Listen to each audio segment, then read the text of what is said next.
నమస్తే, welcome to Rudra TV. Prakash Raj ప్రవర్తనపై నటుడు నాగమహేష్ సంధించిన విమర్శనాస్త్రాలు ప్రస్తుతం తీవ్ర చర్చనీయాంశంగా మారాయి.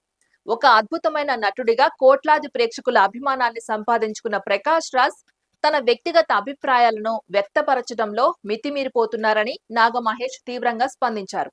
ముఖ్యంగా సనాతన ధర్మం, శ్రీరాముడు వంటి కోట్లాది మంది ఆరాధ్య విషయాలపై వ్యంగ్య వ్యాఖ్యలు చేయడం సమాజంలో విభేదాలను రేకెత్తిస్తోందని ఆయన అభిప్రాయపడ్డారు.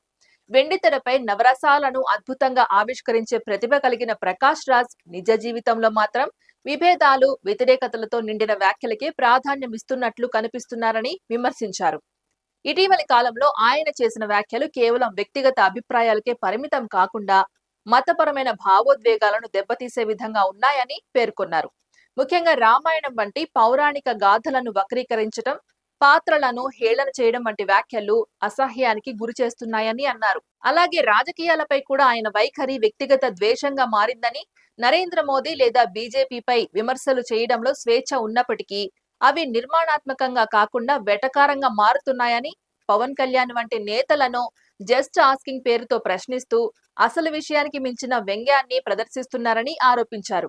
నాస్తికుడిగా చెప్పుకునే ప్రకాష్ రాజ్ ఒకరి నమ్మకాన్ని గౌరవించడం కూడా అంతే ముఖ్యమని గుర్తు చేస్తూ, తన తల్లి నమ్మకాన్ని గౌరవించిన సందర్భాల్లో ప్రజల ప్రశంసలు పొందిన ఆయన అదే గౌరవాన్ని ఇతర మతాల పట్ల చూపకపోవడం ద్వంద్వ వైఖరిగా కనిపిస్తోంది అన్నారు. నాస్తికత్వం అంటే దేవుణ్ణి నమ్మకపోవడం మాత్రమే కాని ఇతరుల విశ్వాసాలను అవమానించటం కాదు అని స్పష్టం చేశారు. ఇక రామాయణ గాథను వక్రీకరించి చెప్పడం, లక్ష్మణుణ్ణి లక్కీ అని పిలుస్తాడంటూ చేసిన వ్యాఖ్యలు, రావణుడి తోటలో పండ్లు దొంగలించారంటూ చెప్పిన కథలు పూర్తిగా అవాస్తవమని, ఇవి ప్రజలను రెచ్చగొట్టే ప్రయత్నమని పేర్కొన్నారు.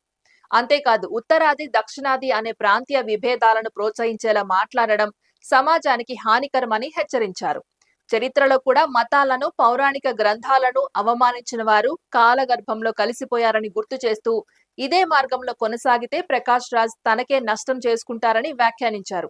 మొత్తంగా ఈ వివాదం ఇద్దరు వ్యక్తుల మధ్య మాటల యుద్ధంగా మాత్రమే కాకుండా భావాజాలాల మధ్య జరుగుతున్న ఘర్షణగా మారిందని, అభిప్రాయ స్వేచ్ఛకు బాధ్యత కూడా ఉండాలని పలువురు అభిప్రాయపడుతున్న నేపథ్యంలో నాగమహేష్ వ్యాఖ్యలు పెద్ద చర్చకు దారితీస్తుండగా ప్రకాష్ రాజ్ స్పందనపై కూడా ఆసక్తి నెలకొంది.